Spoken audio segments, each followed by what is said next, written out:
Sevgili koçlar, yükselen koçlar, buyurunuz bakalım. Bu haftaya Evet. nasıl başlıyorsunuz? Sevgili koçlar, bir kere artık arkanıza bakmayın. Yani o Mart, Nisan, Mayıs'ta da böyle bir takım ağırlıklar yaşadınız. Bu ağırlıkları arkanıza bırakın. Tabii ki önce kimin için geçerli bu? Öncelikle yükselen koç için geçerli. Sonra koç, güneş koçlar da dinlesinler tabii ki ama yükselen koçlar ve koçlar. Öncelikle geçmişi artık arkanızda bırakın. Şu anda rüzgarı arkanıza çok güçlü bir şekilde aldınız. Hızlı bir şekilde ilerleyeceksiniz. Öncelikle Haziran boyunca şunu söyleyeyim. 18 Haziran'a kadar arkanızdan biri iş çevirdiyse, aylardır yaşadığınız problemleriniz varsa ama adını koyamıyorsanız, ne bileyim vücudunuzda ağrılar varsa, bir takım sorunlar varsa, bir türlü çözüm üretemiyorsanız, Haziran 18'e kadar gerçekler ortaya çıkacaktır. Yani bedeninizdeki problemlerle de ilgili, ruhunuzdaki problemlerle de ilgili ya da aldatılıyor muyum, yanıltılıyor muyum, ayağımı mı kaydırmaya çalışıyorlar gibi sorular varsa kafanızda, bunlarla ilgili çok net o soru işaretlerine cevaplar alabilirsiniz. Aynı zamanda psikolojik sorunlarınız varsa terapi almanın en güzel zamanı. Çok pratik fikirler üreten danışmanlarla karşılaşabilirsiniz. Hayatınızda sizin içinden çıkılmaz sandığınız bazı konuların veya geçmişten beri sizi takip eden, hani bazı şeyler vardır ya, geçmişte yaşamışızdır ama bizim peşimizi bırakmaz. 2023'ten beri koçlar böyle bir geçmişe gitmek, hatalarıyla yüzleşmek, kayıplar, acılar yaşadılar. Hala da yaşıyorlar. Tam bu konularla ilgili pratik çözümler üreten danışmanlarla karşılaşabilirler. Kardeşleriniz, akrabalarınız, yakın çevre ilişkileriniz pekişebilir. Olumlu anlamda kardeşleriniz ve sevdiklerinizle daha çok bir arada olabilirsiniz. Koç burçları bu ay arabalarını yenileyebilir, araba alabilir, ehliyet kursuna gidebilir ya da bu konularda böyle küçük küçük kısa eğitimlerle ilgili ödülleri olabilir. Bol bol gezi yapabilir, gezebilir. Arada bir takım dedikodular, arkamdan bunu mu demişler, yaşayabilirler. Ama bunun da çözümü beraberinde geliyor. Böyle 18'ine kadar, biraz Haziran'dan da şöyle bahsediyorum. 18 Haziran'dan sonra da öyle güzel gelişmeler yaşayacaklar ki tamir etme, iyileşme, yuvaya, aileye odaklanma, emlak konuları varsa bunları çözme anlamında. Şu anda önce psikolojinizi düzeltin, kendinizi gelişime açık tutun, enerjinizi kendinize saklayın. Neden koçlar hep kavgacı bilinir biliyor musun? Çünkü hangi koçlar kavgacıdır? En alt bilinçteki koçlar. Son bilinçteki koç gerçek bir liderdir, olgunlaşmış koç. Şu anda şunu düşünün, başkalarına kızmak yerine spora başlayın, harekete geçin, terapi alın, daha çok okuyun. Merak ettiğiniz konularda mutlaka alabiliyorsanız eğitimler alın, kursa gidin. Çünkü kendinizi bu kadar iyi geliştirebileceğiniz, bu kadar çok gezip, bu kadar çok eğlenebileceğiniz az zaman vardır. Hukuki bir konunuz varsa bununla da alakalı hızlı neticeler alabilirsiniz. 3 Haziran günü maddi olarak istediğiniz bir işiniz veya bir beklentiniz varsa 3 Haziran günü itibariyle 4 Haziran'da dahil edebiliriz. Harekete geçmenizi tavsiye ederim. Tabii ki size en iyi gelen isim, spor yapmış gibi hissedeceğiniz isim Ya Fettah 489. Onların enerjilerine, değil mi? Aynen öyle. Tabii Fettah biraz koçla, biraz yayla ilgili. İşte rızık kapıları açan, hayır kapıları açan, harekete geçiren bir isim. En hızlı etki eden isimdi demişti bizim Yeşne hocamız. Buradan sevgilerimi gönderiyorum. En hızlı etki eden isimdir demişti insanın hayatında, en Şifa anahtar. olsun inşallah. Ne zaman Herkes trafikte için. falan sıkışsam gerçekten hep Allah'ım diyorum, yardım et, acil bir şey varsa. Hakikaten bir yollar açılıyor. İnşallah sizin de yollarınız açılır. İnşallah. Sevgili boğalar ve yükselen boğalar, hemen size geçiyoruz. Bakalım bu hafta gezegenler sizin kulağınızda neler fısıldıyorlar, görelim. Evet, biraz maddi konulara odaklanmanızı rica ediyorum. Öz değerinize odaklanmanızı tavsiye ediyorum. Mesela siz boğalar bu aralar boyun, boğaz, işte tiroidler, ses kısılmaları, ses terbiyesi, şan dersi, buna benzer şeylerle uğraşabilirsiniz. Konuşmanızı geliştirmek, dil öğrenmek, eğitim almak, bunları geliştirebilirsiniz. Ek iş yapmaya başlayabilirsiniz. Karşınıza birden fazla iş fırsatı çıkmaya başlayabilir. Bunları kaçırmayın. Bu ay odaklanacağınız en mühim konu para konusu olacak. Yani paramı nasıl kazanırım, gelirlerimi nasıl arttırırım? Buna odaklanın ve gerçekten odaklanırsanız, eğer gönüllü olursanız çok çalışmaya, bu ay bunun ödüllerini alabilirsiniz. Çünkü Jüpiter bir yıl boyunca para alanınızı tarayacak, size farklı kaynaklarda. Mesela normal yaptığınız işten gelirleriniz artar, yeni işler yapmaya başlarsınız. Medyayı, basını, yayını, iletişim araçlarını, trafiği, mesela araba alabilir, trafikte çalışmaya başlayabilir. Bazıları mesela taksi, minibüs başlayabilir. Herkesin hayatına göre düşünün. Ya da ne bileyim arabayla, araçlarla yapılan işlere girebilirler. bir şekilde interneti ve iletişim araçlarını ya da ulaşım araçlarını etkin biçimde kullanarak ya da çok gezerek, çok konuşarak para kazanabilirler. Mesela reklamlar, tanıtımlar, iletişim, konuşma. O yüzden gönüllü olun, harekete geçin. Maddiyat anlamında gelirlerinizi arttırabileceğiniz, çifte çifte gelirler elde edebileceğiniz bir süreçten geçiyorsunuz. Bunun dışında Merkür artık yavaş yavaş burcunuzu terk ederken 4 Haziran'a kadar çözülmeyen önemli bir konu, gizemli kalan, üstü örtülmüş, karar veremediğiniz önemli bir konu çözülebilir. 4 Haziran'dan sonra 6-8 Haziran arasında da maddi anlamda elinize güzel bir fırsat geçebilir. Ancak siz boğalar özellikle 8 Haziran ve 17 Haziran bu 2 günü aklınızda tutun. Artı eksi bir gün düşünün. 7, 8, 9, işte 16, 17, 18. Bu günlerde arkadaşlarınız size çok parlak bir fikirmiş gibi, harika bir önerim var şeklinde gelirlerse ya da param kalmadı ne olur bana borç ver diye gelirlerse tabii ki yardımcı olursunuz ama birazcık sorgulayın. Bir daha tarihleri söyler misin?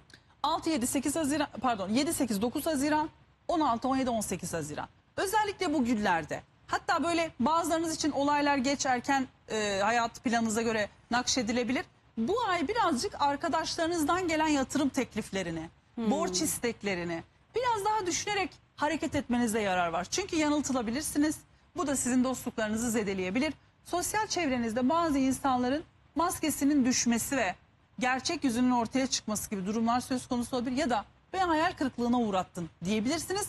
Bir ihtimal onların acıları ve üzüntülerinden dolayı, yani sevdiğiniz, dost gördüğünüz insanların yaşadıkları hastalıklar, üzüntülerden dolayı böyle birazcık hüzünlenebilirsiniz gibi gözüküyor. Maddi anlamda çok şanslısınız. İlişkiler anlamında da şunu açıkça söyleyebilirim ki boğaların 17-18 Haziran'a kadar aşk, ilişkiler ne kadar akıllarında olsa bile, en aklında olanın bile gelecek kaygısı ağır basacak. Para kaygısı ağır basacak. Önce ben kaygısı ağır basacak. Sağlığımla ilgilenmeliyim, kendimle ilgilenmeliyim. Kendime zaman ayırmam lazım, para kazanmam lazım. Bu kaygılar biraz daha duygusal meselelerin önüne geçiyor. Ve lütfen Mars 13 Haziran'a kadar 12. evinizde baş ağrıları, sağlık sorunları, diyet, perhis, spor, işte aktivite, bunlarla ilgili biraz daha gözünüz açık olsun. Sağlığınıza biraz daha dikkat edin. Mesela boğaların 13 Haziran'a kadar da sağlıklarını böyle yabana atmalarını ve önemsememelerini istemiyorum. 13 Haziran'dan sonra da gerçekten hızla kilo verebilirler ama bir o kadar da sinirli olabilirler. Aç bir boğa Açlıktan. görürseniz derhal bir çikolata paketi gösterin. Uzaktan göstermen Uzaktan yeterli. sallayın. Nasıl kırmızıyı görünce saldırıyor, çikolatayı görünce sakinleşir. Ama gerçekten Mars boğaya geçecek. Çok hızlı kilo verecekler. Kilo verirken de sinirleri bozulur tabii boğaların birazcık. Yani Allah yardımcıları olsun. Açlıktan. Ama 13 Haziran'a kadar biraz bağışıklığa ve sağlığa dikkat etmeleri edin. lazım. Ateşli hastalıklara, baş ağrılarına. Baş ağrıları çok artmış olabilir son zamanlarda. Göz, burun, baş. Dikkat etsinler. Ya Rezzak 308 tam zamanı. Para gelirken tekrar et. Çağır, gelsin. Hadi bakalım.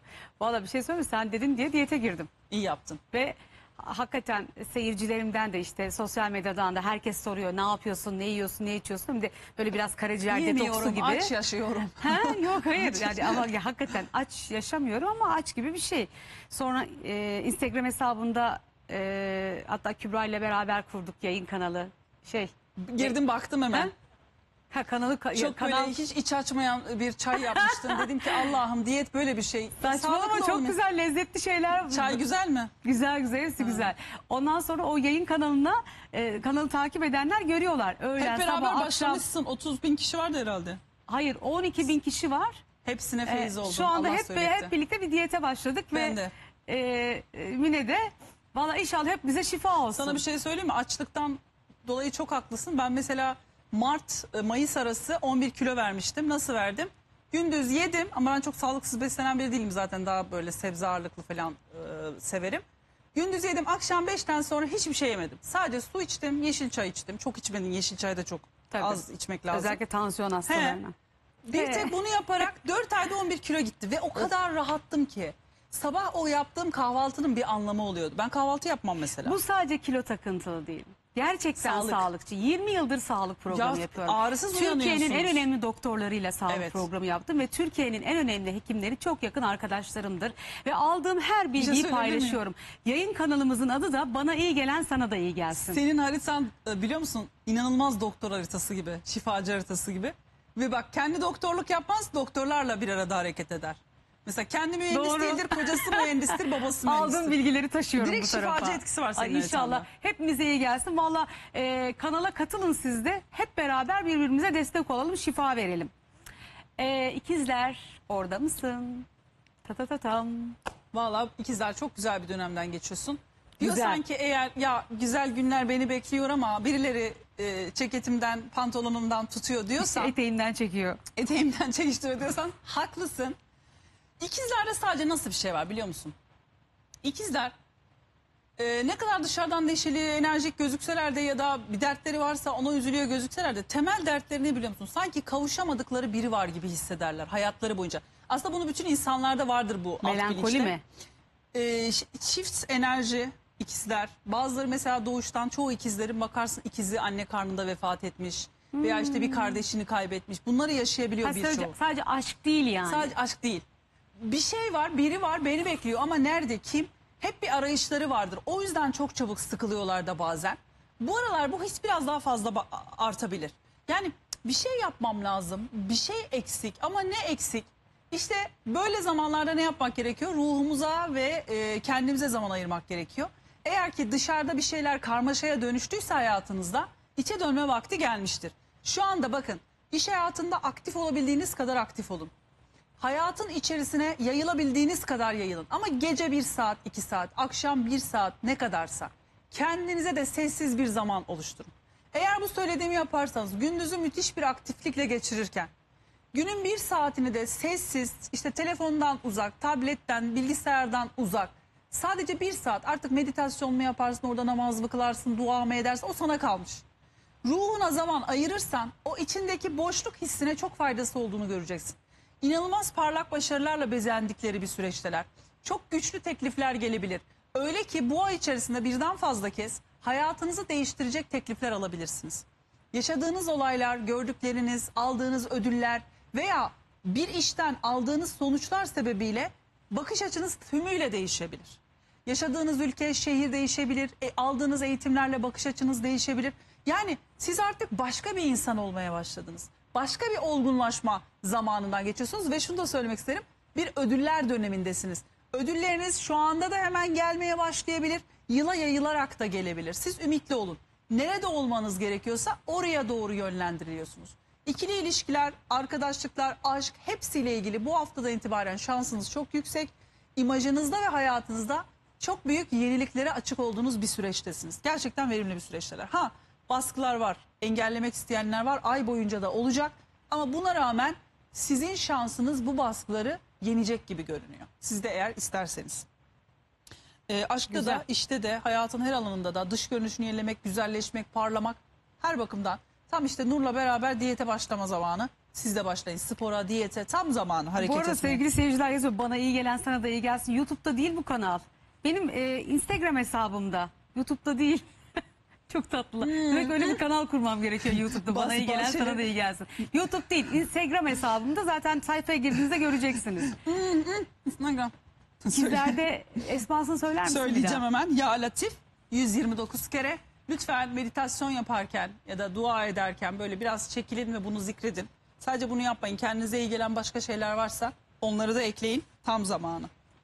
Peki şunu söyleyeceğim. İkizlerin bu hafta en mesela hani hep eşlerini arıyorlar ya da ruhlarında bir eksiklik var.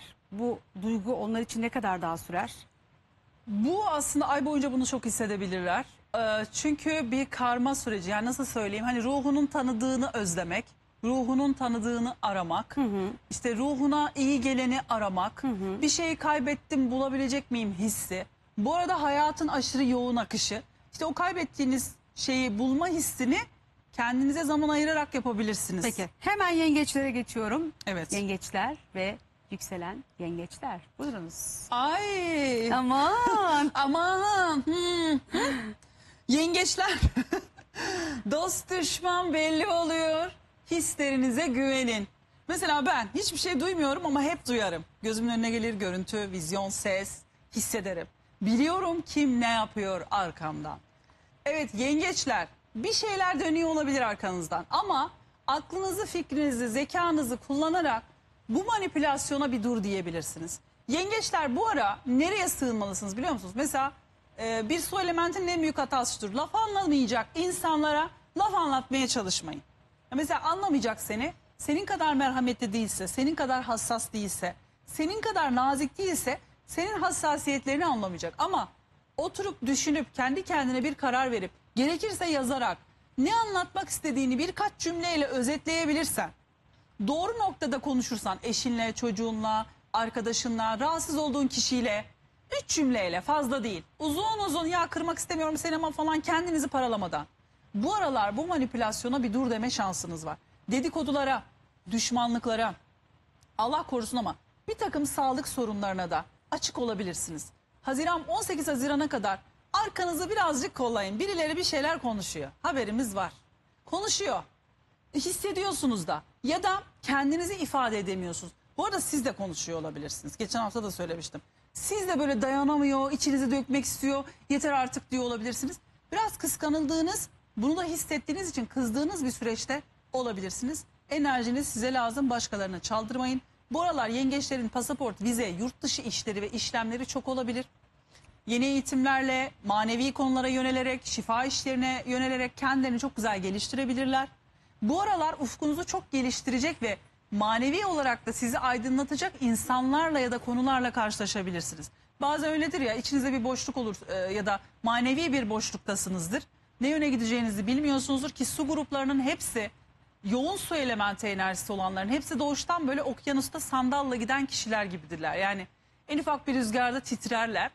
Böyle zamanlarda size maneviyat çok iyi geliyor. Mesela siz maneviyattan ayrı mutlu olamazsınız.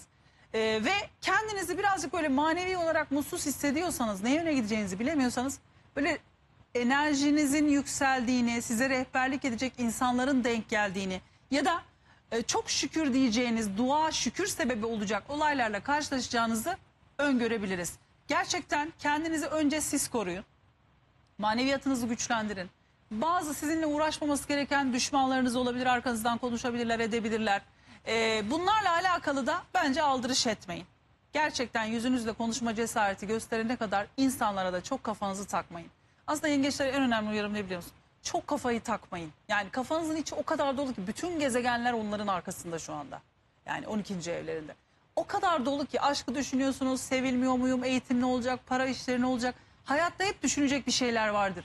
Ama enerjinizi lütfen, özellikle herkese yaptığım uyarı, kendinize harcamaya bakın. Yürüyün, hareket edin, dua edin, enerjinizi kendinize harcayın lütfen. 18 Haziran'la beraber yani çok güzel olacak. Ama o zamana kadar biraz daha kendinizi önemseyin. Hem bedenen hem ruhen ve bol bol da gezebilirsiniz bu arada, hakikaten öyle.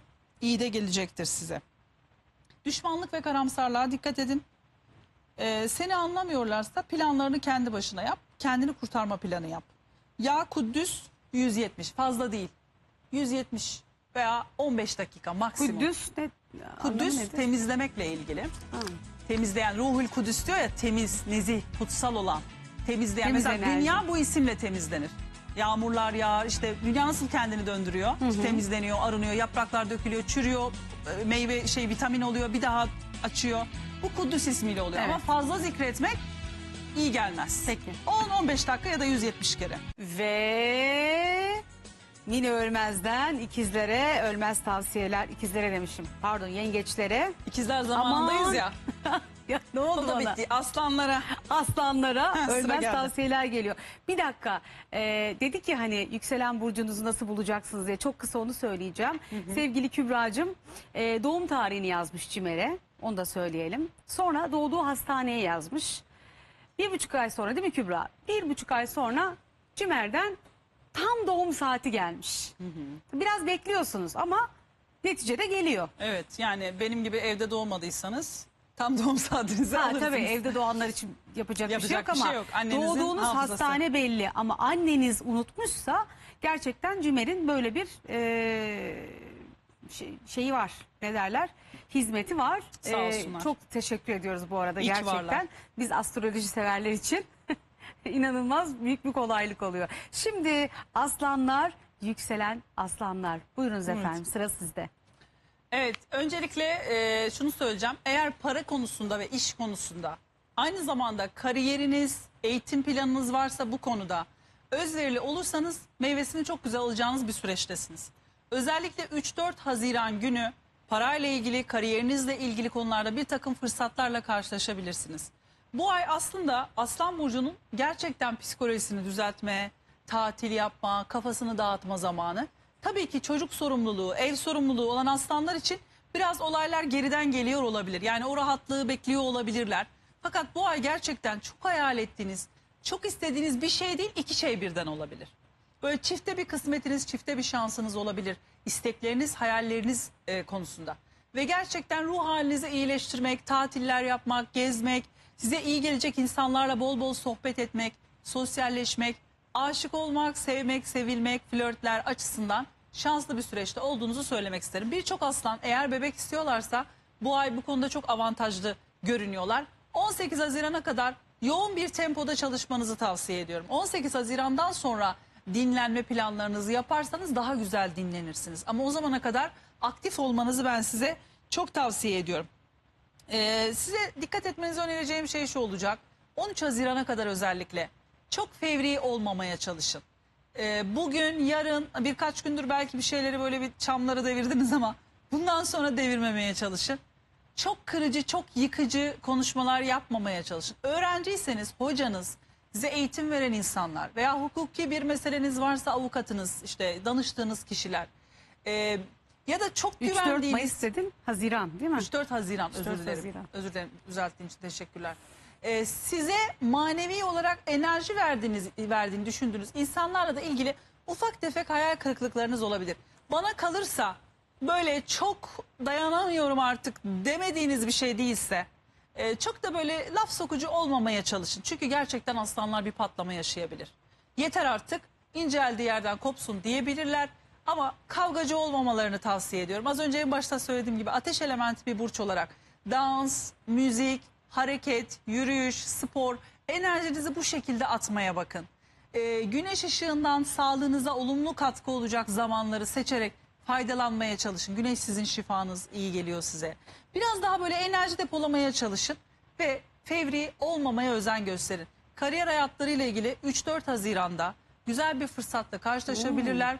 Özellikle 6 Haziran'ı takip eden 15 günlük süreçte aşk hayatlarında, sosyal çevrelerinde bir gruba dahil olmak istiyorlarsa, bir kulübe dahil olmak istiyorlarsa, birine liderlik yapmak istiyorlarsa, bir şeye lider olmak ya da siyasete atılmak olabilir. Kamuyla alakalı, yönetimle, liderlikle alakalı bir beklentileri varsa bununla alakalı da güzel gelişmeler yaşayabilirler. Ve gerçekten daha çok insan önüne çıkacakları, sahneyi daha güçlü kullanacakları bir döneme giriyorlar. Süper. Daha çok kendilerinden söz ettirecekler. Özellikle paslandıysanız ya da öyle düşünüyorsanız, paslandım ya diyorsanız çok aktif bir döneme giriyorsunuz. Yeni tekliflere de çok açıksınız. Onu söyleyeyim. Çocuk, aşk, sosyalleşme bakımından müthiş şanslı. Süper. Ama diline hakim. Evet, ne vermişiz onlar? Ya Fettah 489, Ya Rezzak 308. Çünkü bu ay kazançları var ama bir o kadar da ödemesi ve blokajı var. Yani bu kadar çok şey biliyorum, bu kadar yetenekliyim. Neden bunları tam anlamıyla paraya çeviremiyorum dedikleri bir süreçte olabilirler. Onlara bunu tavsiye ediyorum. Zaten Satürn balık süreci onların maddi anlamda zorlanmasını Ne da kadar sağladı. sürecek onlar için bu süreç? Ya bu ay birazcık zorlanırlar 18 Haziran'a kadar ama genel olarak maddi konularla ilgili bir yıl daha dikkat etmeleri lazım. Hadi bakalım. Onu da sormasaydın keşke ama söyledik artık. Ne?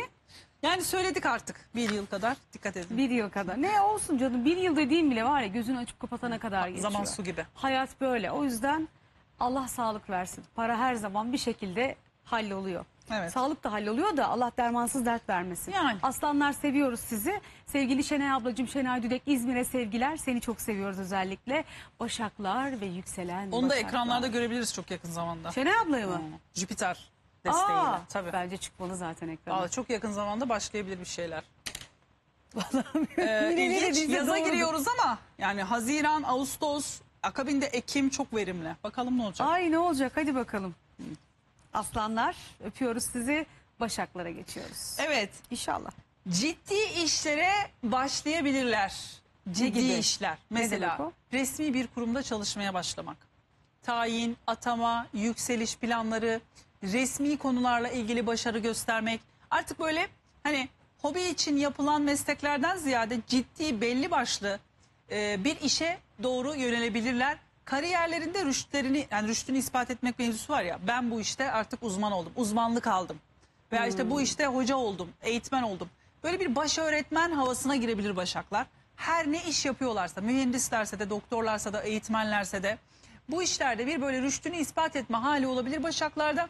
Ayrıca bu ay onları üzen, kıran aile büyükleri varsa, hakkını yiyen eşinin ailesi olur, kendi ailesi olur, hakkını yiyen birileri varsa onları da çok güzel idare edebilecekler. Zaman zaman sekteye uğrasalar da, zaman zaman eşleriyle aileleri arasında ya da eşlerinin ailesiyle eşleri arasında böyle sıkışıp kalsalar da bunu kriz yönetimi açısından çok rahat yapabilirler. Bir Başak zaten istedikten sonra, zekasını kullandıktan sonra biraz da sabırlı olursa, amacı da üzüm yemekse, bağcıyı dövmek istemiyorsa yapamayacağı hiçbir şey yok. Şu süreçte de ikna edemeyeceğiniz bir insan yok. Veya konuşarak çözemeyeceğiniz ya da susarak çözemeyeceğiniz hiçbir konu yok. Sadece ne zaman susmanız, ne zaman konuşmanız gerektiğini bilin. Yani size böyle cümleler diken gibi batıyor olabilir. Bir şuna şu lafı söylesem de rahatlasam gibilerinden. Ama işte o an rahatlıyorsun, enerjini orada ona veriyorsun. Yapma. Daha akılcı hareket etme zamanı sizin için. Kariyer, iş hayatında müthiş başarılı bir süreçteler. İş hayatlarında böyle tanınabilirler, bilinirlikleri olabilir, ödülleri olabilir, tebrikleri olabilir. Yaptıkları işi en mükemmel şekilde yapabilecekleri bir zaman. Ayrıca reklam, tanıtım, organizasyonlar işlerini tanıtmak istiyorlarsa, reklam vermek istiyorlarsa en doğru zamandan geçiyorlar. Ay ne güzel. Kesinlikle. Süper. Evet, bu aralar aile içi ilişkiler, anne baba, aileyle alakalı konular ve konuşmalarda hayatlarında artış gösterebilir. Evet, dezavantajları biraz ikiye bölünebilirler. Yani evle mi uğraşayım, anneme mi yetişeyim, kendi eşime mi, aileme mi ya da işime mi yetişeyim? İkiye, üçe bölünebilirler. Aileler arasında sıkışmak, evlilikle iş arasında sıkışmak gibi durumları olabilir. Ya da işte çocuğa mı yetişeceğim, işe mi yetişeceğim, Allah'ım ben bu sorumlulukların altından nasıl kalkacağım dedikleri durumlar olabilir. Özellikle 7, 8, 9 Haziran, 16, 17, 18 Haziran bugünlerde 18 Haziran'la beraber azalsa bile kendinizi birazcık sorumlulukların altında köşeye sıkışmış hissedebilirsiniz. Ama yukarısı çok güzel, daima geleceğe bakın. İkizler Burcu'nun böyle gelecekle de bir ilgisi var. Geleceği düşünmek, geleceği planlamak. Dolayısıyla geleceği planlayın, geleceği düşünün, geleceğinize yatırım yapın. Geleceğinizle alakalı adımları düşünün. Ne yapabilirsiniz geleceğinizle ilgili? Bunları düşünün. Geçmişe takılı kalmayın. Siz hep güçlü ruha sahipsiniz. Bu zamanı kendi avantajınız olarak hem iş hayatınızla ilgili müthiş gelişmeler olabilir.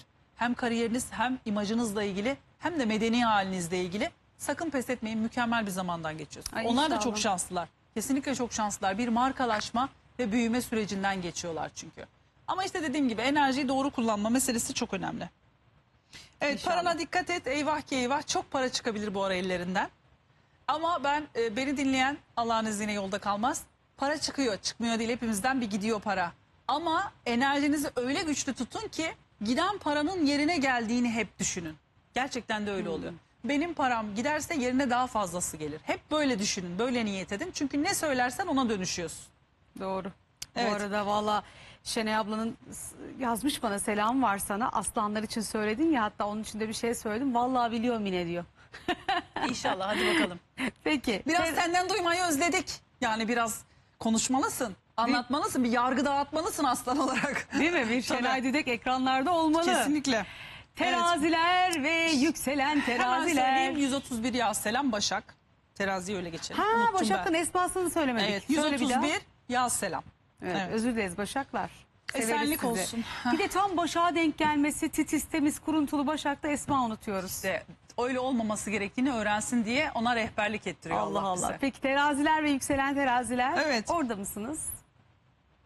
Canım terazi, bu ay çok güzel fırsatların var. Kesinlikle İnşallah. değerlendirmelisin. Çünkü hem Plüton hem kendisinin hava elementi olması, hava elementindeki bu gezegen toplaşması ona çok güzel yarayacak. Gerçekten hayatınla ilgili mucizeler olabilir, olmazlar olabilir. Çok müthiş iş teklifleri alabilirsin. Ne Ya bir güzel. çocuk doğuracaksın, ya bir dönüm noktası yaşayacaksın, ya kendini yeniden var edeceksin. Bir hobini, imajını da değiştirerek, yenilikler yaparak çok güçlü şekilde meslek haline getirebilirsin. Yani bu işi en iyi ben yapıyorum, ben bu işin gustosuyum diyeceğin durumlar yaşanabilir. gerçekten severek yaptığın, kendini içinde iyi hissettiğin işlerin içine dahil olma sürecindesin.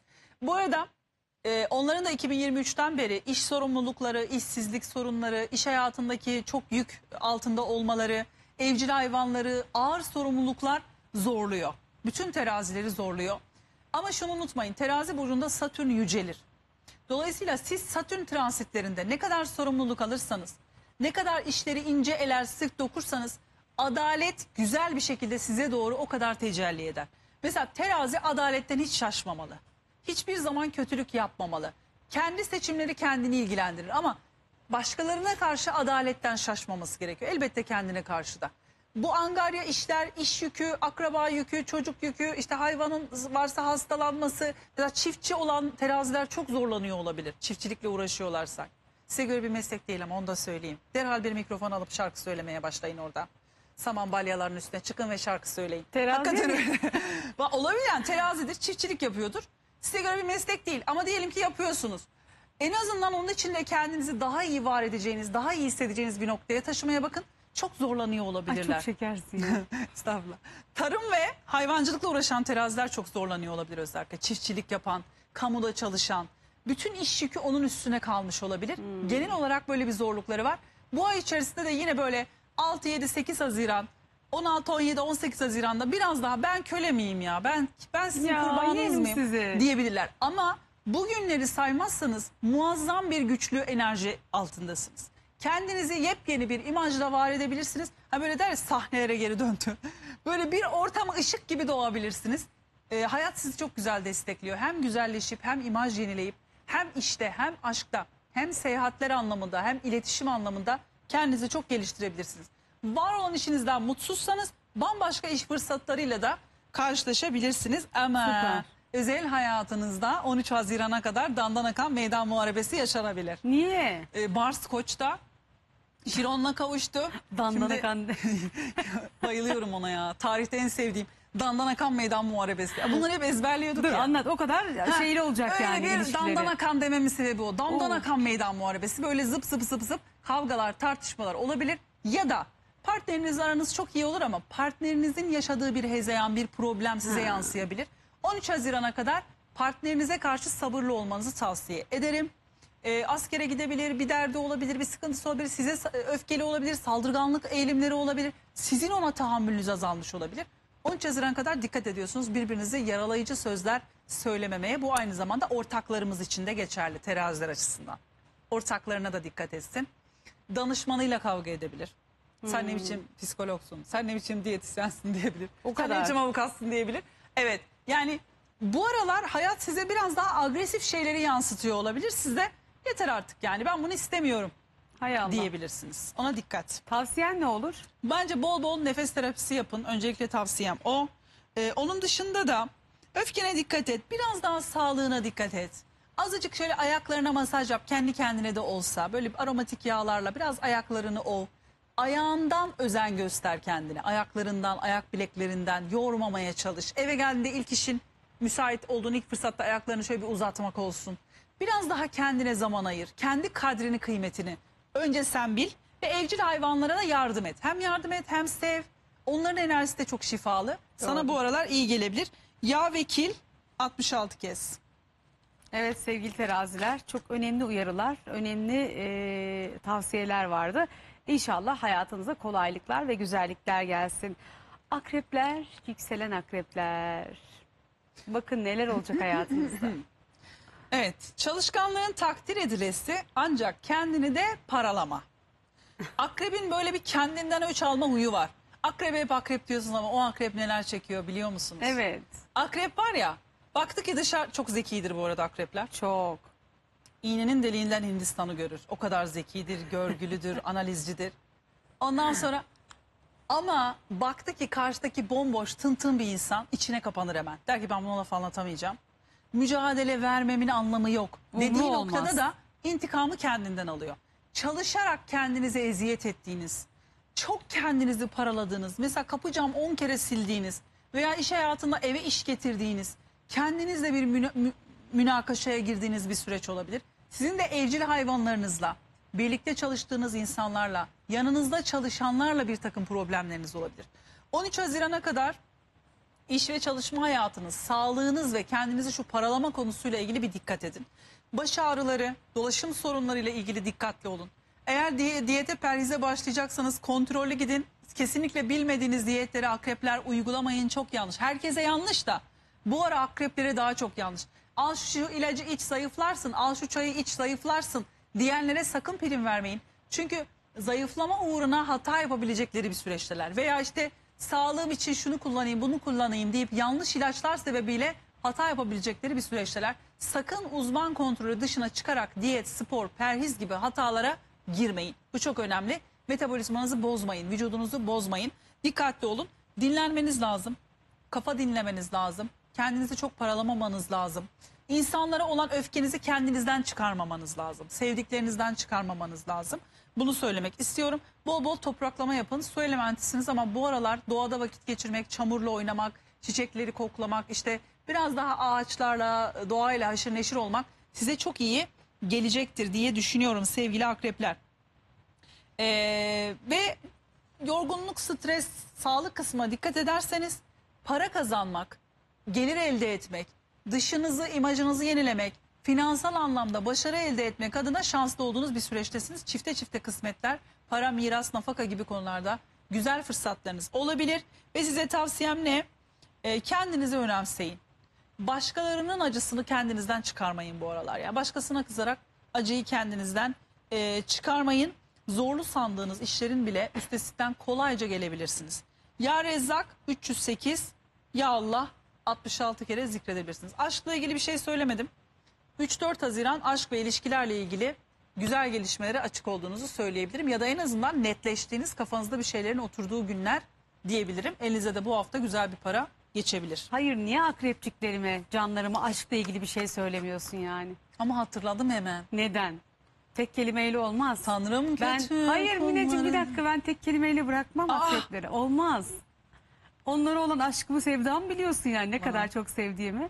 Başka bir şey daha söylüyor olman lazım. Akrep aşkla ilgili mi? Evet, ikili ilişkiler. Sadece aşk değil yani, mesela evli olanlar için de yani. Birbirinizi yemeyin. Eşinize olan sinirinizi kendinizden çıkarmayın. Eşinizin pasifliği bu aralar sizi çıldırtabilir. Bu sefer neden sen bu kadar pasifsin deyip daha da onu deli edebilirsiniz. Bu sefer de agresifleştirebilirsiniz. Dengeli gitmeye çalışın. İlişkisi olan akrepler 13 Haziran'dan sonra ilişkileriyle ilgili yeterince emek harcayacaklar. Belki evlilik hazırlığı, belki bir koşturma içine girecekler. Şu aralarda da ya sen çok pasifsin, adamın üstüne veya kadının üstüne çok giderseniz akrepler, o size bu defa öyle mi? Madem öyle al işte böyle deyip ters tepebilir. Fazla eleştirmeyin partnerinizi. Ama gerçekten 3-4 Haziran'da özel bir şansınız var. Ne için biliyor musunuz? Aşık olmak için de, evlilik Ay, ne için de, güzel. teklifler için de. Ama çok yanlış bir aşkın içindesin. Büyük bir manipülasyona maruz kalıyorsun. Onu fark etmek için de çok şanslısın. Yani kendini kurtarabileceğin ve artı bir puan alabileceğin bir süreçte olacağını sana söylemek isterim. Aşktaki şansın devam ediyor. Bu haftayı da lütfen değerlendir artık canım.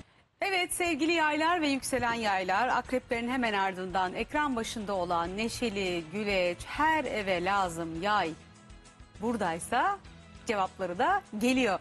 Bakın gezegenler sizin için neler neler Yayları söylüyor. var ya, inanılmaz seviyorum ya. Bir tane yay burcu arkadaşım var.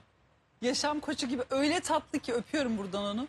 Gerçekten yaşam koçu gibiler. Pratik Adını pratik. söylesene. Filiz. Heh. Filiz sarı papatyam, seni çok seviyorum. Çok tatlı ya. Sarı Çok papatya. inanılmaz komik bir kız ve çok tatlı. Çok da güzel. İnanılmaz. Zaten yaylar böyle bir maşallahları var. Hepsinin fiziği falan çok güzel olur. Ondan sonra inanılmaz pozitif enerji. Bayılıyorum yaylara. Her eve lazım. Kesinlikle. Evet. Yaşamını, ilişkilerini doğru inşa etme zamanı. Şimdi gökyüzü, Jüpiter ikizlere geçti. Efendime söyleyeyim. Güneş orada, Venüs orada, Merkür geliyor. 6 Haziran'da İkizler Burcu'nda bir yeni ay var. Tek tek saydım çünkü bütün bunların hepsi senin ilişki alanını harekete geçiriyor. Şimdi geleceğe dair planlar yapmak, ilişkide gelecekle alakalı planlar içerisinde olmaktan dolayı doğru süreçtesin. Yani böyle bir planın varsa evet, planlayabilirsin, evlenebilirsin, yuvanı kurabilirsin.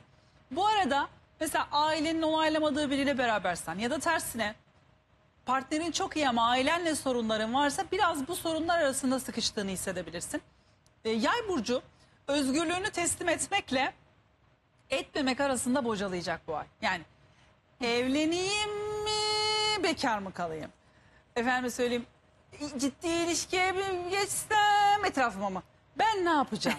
Böyle bir özgürlük arzusuyla böyle bir sıkışma hissedebilir. Ya da işte ya evlenmeyelim, böyle güzel, böyle iyi gidiyoruz. Ya evlenirsek sıkıntı olabilir, sıkıntı basıyor beni diyebilirler. Özellikle bu ciddi ilişki baskısını 7-8-9 Haziran'da ve 16-17 Haziran'da çok net hissedebilirler. Yani ben yapamam, bana göre değil. Yok yok yok, beni afakanlar basıyor, ben bu evlilik işi falan bir erteleyelim diyebilirler. Yaratılışları da biraz böyle. Yani evlilik insanı çok olmayabilir yaylar. Kendileri gibi böyle kafasına hiçbir şey takmayan birini bulacak. Saf kalpli, işte enerjik. Ancak öyle bu aralar ciddi ilişki baskısı alabilirler. Aileleri de evlen falan diyebilir. Evlen artık, hadi yuvanı kur, düzen kur diyebilir.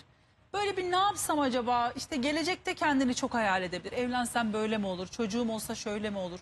Veya işte Ahmet'le evlensem böyle mi olur, Mehmet'le evlensem nasıl olur? Mesela yayların ve ikizlerin öyle bir huyu var. Bunu aldatmak gibi düşünmeyin.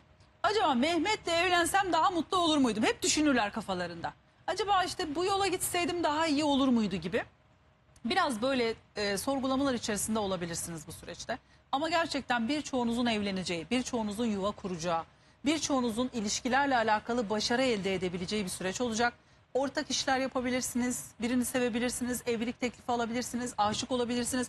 Bir şekilde hayatınızda ilişkiler anlamında, ortak işler anlamında bolluk ve bereket akışının çok güçlü olduğu bir süreçtesiniz. Hep söylüyorum, bu sürecin tek problemi şu olabilir. Yani çok seçeneğiniz vardır, çok talep görüyorsunuzdur, çok beğenilen birisinizdir. Ya acaba işte çok beğeniliyorum, en doğrusunu seçebilecek miyim bocalamasını yaşayabilirsiniz. Bu aralar eğer bir aldatma, bir ihanet varsa bazılarınız için, hepiniz için söylemiyorum, bu da ortaya çıkabilir. Evliyseniz eşinizin işi büyüyebilir, işinde çok büyük başarılar gösterebilir, özgüveni artabilir. Bu sizin de özgüveninizi arttırabilir ama çok muazzam şanslı. Özgüveninizin gayet güzel artacağı, parlayışınızın, yükselişinizin olacağı, kendinizi daha doğru ifade edeceğiniz arkadaşlarla, kankalarla, böyle en yakın arkadaşlarla bol bol gezip kendinizi mutlu edebileceğiniz bir süreçten geçiyorsunuz. Dediğim gibi biraz aile baskısı, biraz aile sorunları, emlak sorunları aralarda olabilir ama aşamayacağınız kadar yüksek değil. Çocuğu olan yaylar çocuklarıyla ilgili birazcık daha temkinli olsunlar. 13 Haziran'a kadar çocuklar sinirli, agresif, kavgacı olabilir. Veya işte çok sevdiğiniz şeyleri yapamadığınız için sıkıntılar yaşayabilirsiniz. Yani mesela tatile gitmek istiyorsunuz, angaryalar, sevdiğiniz şeyleri yapmak istiyorsunuz, engelleniyorsunuz. 13 Haziran'a kadar bunlara birazcık dikkat edin. Yine söylüyorum, tiroid, kilo, şeker, bu gibi sorunlara da dikkat etmeniz lazım. Daha bir buçuk ay daha bunlara dikkat etmeniz gerekiyor. Yani Temmuz'a kadar mı? Evet, Temmuz ortalarına değil. Temmuz'un nerede? Evet, Temmuz ortalarına kadar dikkat etsinler. Tiroid. Yani sağlıklı beslenmeye devam. Aynen öyle. Diyet, spor, yürüyüş, sağlıklı beslenme, bunlar sizin için işte bileyim kötü kolesteroldür, tiroiddir. Bunlarda sıkıntılar olabilir. Dikkat edin. Evet, ya Rafi 351 kere. Tutarsız olmamalısın. Yani tutarlı olmak zorunda değilsin ama çok da tutarsız olma. Yani eğer bir şey senin kafanı kurcalıyorsa zaten ona doğru bir karar vermemişsindir o esnada. Kendini de çok yıpratma. Sevgili oğlaklar, dikkat dikkat. Özellikle avantajın, dezavantajın ve tavsiyenle çok önemli bilgiler burada seni bekliyor. Evet, oğlaklar birazcık ciddi hayatı sorgulamaya başladı. Yapacakları işleri düşünmeye başladılar. Gelecekte ben nerede olurum? Çalışırsam şöyle mi olur? Bu işte çalışırsam böyle mi olur? İş güç hesaplaması yapıyorlar. Yeni bir işe dahil olma planı yapıyorlar. Reklam, basın, yayın, medya, iletişim gibi konuları ön plana çıkararak işlerinde çok büyük başarı elde edebilirler. Eğitim sektöründe, iletişim sektöründe, ulaşım sektöründe çalışan bir oğlaksanız, interneti aktif kullandınız veya elektroniklerle alakalı bir iş yapıyorsanız bu süreç sizi çok büyük geliştirebilir. Gerçekten bilginizin, aklınızın, fikrinizin, parlak fikirlerinizin ekmeğini yiyebilirsiniz bu süreçte. İş hayatına çok yoğun odaklanacağınız bir süreç başlıyor. İş arıyorsanız, bulamıyorsanız iki işte birden çalışmaya başlayabilirler, ek iş bulabilirler veya yeni bir işe başlayabilirler bu süreçte. Bunu da söylemek isterim. Bir evcil hayvan edinebilirsiniz, 2 tane birden edinebilirsiniz. Aynı zamanda biraz daha siz de sağlık, diyet, spor konularına odaklanmaya başlayabilirsiniz. Yanınızda bir çalışan arıyorsanız istediğiniz gibi bir çalışan bulabilirsiniz. Ama karar verme konusunda birazcık Onlar da ikilemler yaşayabilirler. Aile, yuva, ev, emlak, baba, anne, oturduğunuz ev veya işte evlendiğiniz, birlikte olduğunuz kişi, ailenizle ilgili, ev sahibiyseniz kiracınızla ya da kiracıysanız ev sahibinizle ilgili 13 Haziran'a kadar birazcık böyle iniş çıkışlı gündemler yaşayabilirsiniz. Oğlaklara şimdiden şunu söylemek istiyorum. Çünkü o sürede belki hani tekrar hatırlatacağım ama şimdiden hatırlatmak istiyorum. Çok önemli bir şey. Haziran sonunda ve sonra Temmuz ayında 2 tane Oğlak dolunayı deneyimleyeceğiz. Haziran sonunda, Ve Temmuz ayında. Temmuz ayında. Haziran sonu ve Temmuz sonuna kadar olan süreçte Oğlakların hayatında çok önemli bir dönüşüm olabilir. Neyle ilgili? Her şeyle ilgili. Bir anda dış görünüşünü değiştirebilir. Bir anda kendini bir yenilemeye alabilir. Bir şeyden bir anda vazgeçebilir. Bir anda hayatını değiştirebilir. Hayatlarında bir evrenin sona erdiği, yeni bir evrenin başladığı bir dönemde olacaklar. En yüksek hayırlarına olacağından hiç şüphem yok. Çünkü o dönemde gezegenler onları destekliyor olacak başka şekillerde de. Ama bitmesi gerekenin bittiği, sonlanması gerekenin sonlandığı bir süreç olacak. Hali hazırda hastaysanız, kendinize özen göstermiyorsanız, bağımlılıklarınız varsa, çok kötü bir ilişkinin içinde zorla da olsa, iteleyerek de olsa gidiyorsanız, onu söyleyeyim, onlar biter. Kendinize çeki düzen vermek zorunda kalırsınız. Ama gayet güzel gidiyor, her şey yolunda gidiyor. Hayatınıza size artı katacak bir dönüşüm yaşayabilirsiniz. Bir şeyleri değiştireceksiniz. Hayatınızda evet buymuş demek ki dersiniz Temmuz sonunda. Bir şeyleri değiştireceksiniz. Yaşadığın yeri, evi, dış görünüşünü, bakış açını, seni sömüren insanları birden çıkarabilirsin. Böyle insanlarla olacağım ama yalnız kalırım daha iyi diyecek. Muhtemelen. Çok güçlü bir dönüşüm bekliyor.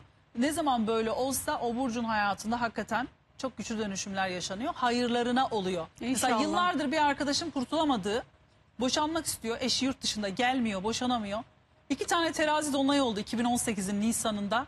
Çat diye ayrıldı ve o kadar rahat ayrıldı ki hiçbir kavga problem yaşamadan. Dedik yani yıllardır uğraşıyorum, beni gelmiyor da ayrılmıyordu diye. Yükselen teraziydi. Bunun gibi bir şey, anlatabildim mi? Yani bir kurtuluş, bir arınma, bir dönüşüm yaşayacaksınız.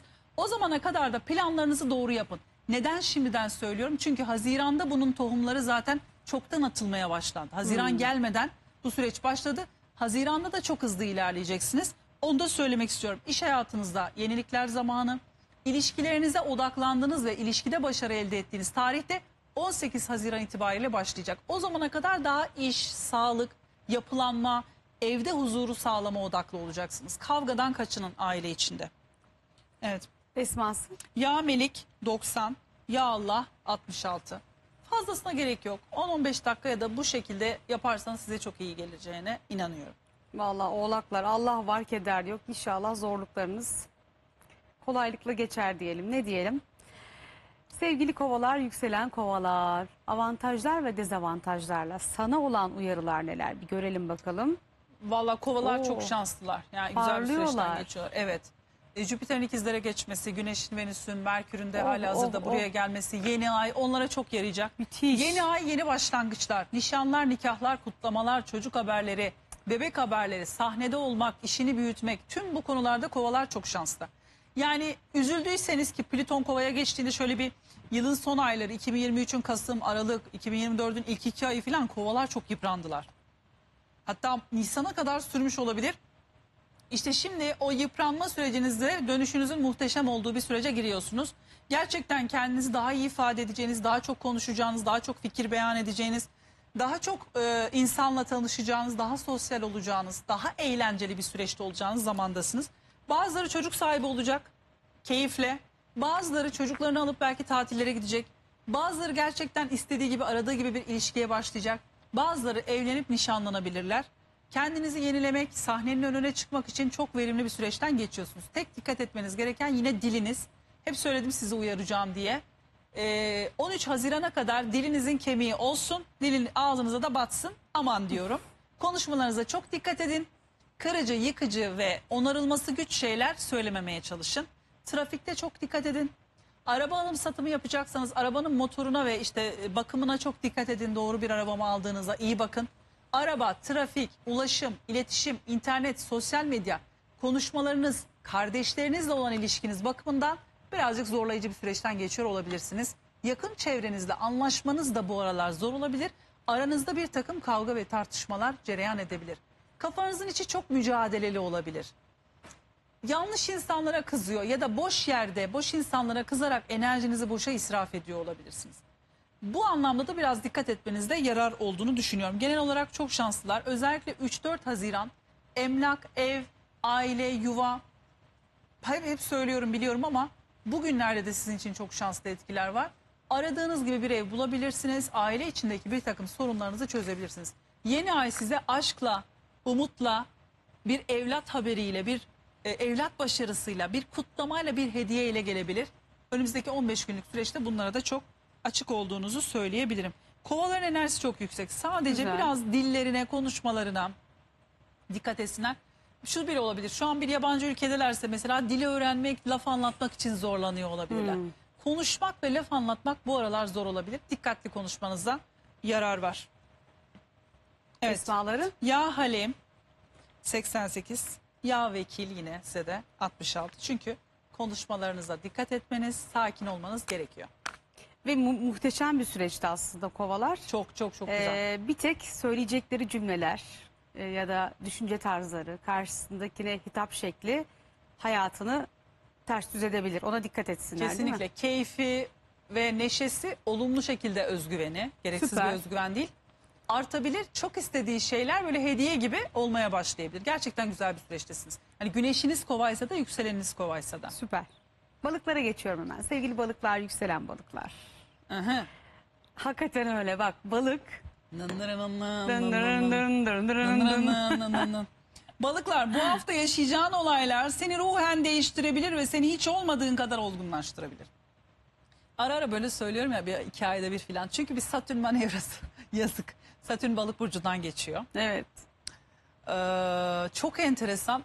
Bu arada dün Prens Charles'ın haritasını inceliyorum. Onun da ilerletilmiş haritasında güneşi değişmiş, balığa geçmiş. İnanılmaz bir manevra yaşayacak gibi görünüyor. Ve yine güneşiniz balıksa, yani burcunuz balıksa, siz balıksa, yükseleniniz balıksa, balık burcunda çok fazla gezegeniniz varsa, bakıyoruz ya hani işte Venüs'ümüz balık oluyor, Merkür'ümüz, ayımız balık oluyor. Bir dönüşüm geçireceksiniz. Şu ara yaşadığınız olaylar sizi olgun olmak zorunda bırakabilir. Evlilikten kaçıyorsun, askerlikten kaçıyorsun, eğitimden kaçıyorsun, çocuktan kaçıyorsun, işten kaçıyorsun. Kaçtığın ne varsa artık yüzleşme zamanı. Seni kovalıyor. Bir olgunlaşma eşiği yaşayacaklar Haziran ayında.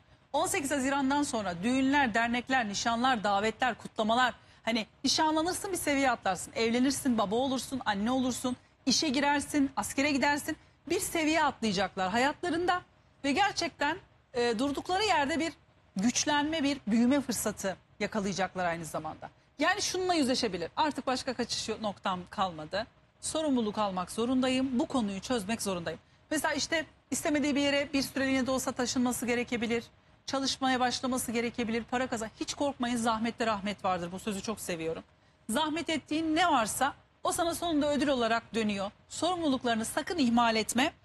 Ciddi ilişkiler, ev kurma, yuva kurma zamanı olabilir. Emlak konularında bu ayın en şanslı burcu. Aya girerken Kova, ayın tamamında balık ve sonra da Koç. Balıklar emlak, ev alma, satma, bir şekilde bu arsa, kiralama, satın alma işleriyle ilgili en şanslı burç sizsiniz. Sadece ne yapmayın? İyi düşünülmemiş kararlar almayın. Çünkü ikizler zamanındayız. Çok hızlı karar vermeyin ama mülk edinmek, üstünüze bir mülk almak bakımından çok şanslı görünüyorsunuz. Bunu da söyleyeyim. Bu ayın en şanslı burcu sizsiniz. Yuva kurabilirsiniz, aile olabilirsiniz. Sadece böyle özgürlüğünden boşanma, hani biriyle evlenmek özgürlüğünden de boşanmak anlamına geliyor. O özgürlüğünü bırakıp yeni bir plana geçme konusunda ya da evini, yuvasını, bir şeyini değiştirme konusunda bir zorluk geçirebilir. Sakin olursan ve sorumluluk alırsan çok başarılı olacağını söylemek isterim. Taşınma işleri, düzen kurma, ailevi sorumluluklar, bunlar seni yorabilir, onu söyleyeyim. 3-4 Haziran'da bir yol planın olabilir. Bu yol planı ya da bir araba alım satımı, elektronik alımı, telefon alımı gibi, bu ya da bir işe başlama, ticarete başlama gibi, bu sana iyi gelebilir. Evine göre iş bulabilirsin, işine göre ev bulabilirsin. Bu anlamda da bir yapılanma sürecinden geçiyorsun. Aşk hayatın 18 Haziran'dan sonra çok daha iyi hale geliyor. Evlenmek, nişanlanmak için 18 Haziran ve Temmuz boyunca müthiş destekleniyorsun. Çok güzel destek alacak. Ay inşallah. Çok güzel. Yine önümüzdeki günlerde hatırlatacağım bunu ama çok güzel destek alacak. Güneş, Satürn, Venüs, Satürn. Direkt evlenmek, doğru insanla evlenmek gibi bir anlama gelebilir. Hakikaten güzel bir süreçten geçiyorsunuz. Lütfen sadece biraz daha sorumluluk sahibi olmanızı tavsiye ediyorum. Eğer sorumlu davranırsanız aşamayacağınız bir zorluk olduğunu da düşünmüyorum. Mayıs'ın son günleri parana dikkat et. Elinden çok para çıkabilir. Ciddi ödemeler yapabilirsin. Hırsızlıklara, dolandırıcılıklara 13 Haziran'a kadar dikkat et. 13 Haziran'dan sonra da full yollardasın zaten. Dolu dolu geziyorsun. O da seni yorabilir. Ama 13 Haziran'a kadar parana dikkat etmen gerekiyor. Kendine güven, onları da halledebilirsin. Bu arada gerçekten arkadaşlar neye inanırsanız o oluyor. Elimden para çıktı ama Allah bana daha fazlasını nasip edecek diye inandığınız zaman bir şekilde masraflarınız oluyor ama yeri de doluyor. Bak bugün bunu ikinci defa söylüyorsun. Balıklara söylüyorsun bu Evet. defa. Demek ki Demek ne ki bir kadar bildiğim önemli. var. Evet. Demek ki bir şey yaşadım ben. Hayır ya sen ama hakikaten yani senin bütün uyarılarını çok önemsiyorum. Evet, ben hep bunu söylüyorum. Son 3-4 senede diyorum ki benim param gittiğinde Allah bana daha fazlasını gönderir. Gerçekten çok yüklü bir ödeme yaptım. Hiç ummadığım yerden beklediğim ama alamadığım param geldi. Maşallah. Yani demek istediğimi anlatabildim mi? Buna çok inanıyorum. Ben harcadıkça kazanıyorum. Yani giden gitti diye değil yeri dolacak diye bakıyor Çünkü olmak para lazım. zaten dönen bir şey. Herkesten ona dönen bir şey. 131 ya selam. 120 nasıl anlıyorum seni?